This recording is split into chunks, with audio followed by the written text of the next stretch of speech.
se retrouve pour cette tournée 2025. Elle avait pour but d'entretenir la flamme que nous avions allumée l'année dernière en 2024. C'est une réussite puisque ce sont près de 1000 enfants sur les 3 dates de la tournée qui ont eu accès à 8 disciplines différentes. Ce sont le foot, le hand, le basket, le tennis de table, le tir à l'arc, le judo et bien sûr le paralympisme que nous souhaitons mettre en valeur et avec qui nous souhaitons poursuivre nos actions. On se rend compte de plus en plus de l'importance du sport, de l'importance pour les jeunes. C'est absolument essentiel pour que nos jeunes se sentent bien dans leur peau.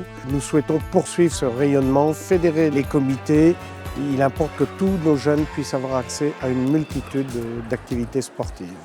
L'année dernière, il y a eu un tel engouement et ça a été une telle réussite par les 5 écoles de la Côte des Îles et le collège. Donc pour nous, c'était naturel de recommencer la nouvelle édition, la 2e. On vient d'avoir le label Ville active et sportive. Et donc on poursuit sur les 5 problématiques du sport, donc le sport santé, le sport adapté, sport féminin, sport loisir et sport de compétition. Sur notre commune, nous avons 21 sportifs de niveau national. C'est une volonté de notre part, en tout cas celle de la municipalité, de pérenniser cette manifestation. Nous sommes très heureux, nous ici à Saint-Hilaire, de vous accueillir.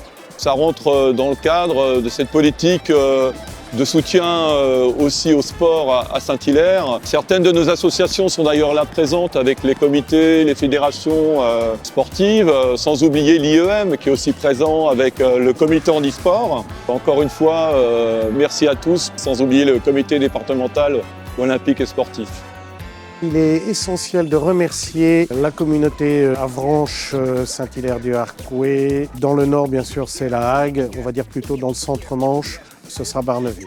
Cette année, nous avons eu des collégiens, des lycéens, des accueils collectifs de mineurs et nous avons eu des écoles primaires. Bref, tout ce qui fait le tissu scolaire de notre département a été représenté dans cette tournée. Pour ne rien vous cacher, on a déjà les candidatures de Saint-Hilaire-du-Harcouët et de Barneville pour l'édition 2026 si elle a lieu. Pour ce qui est du nom, on trouvera bien.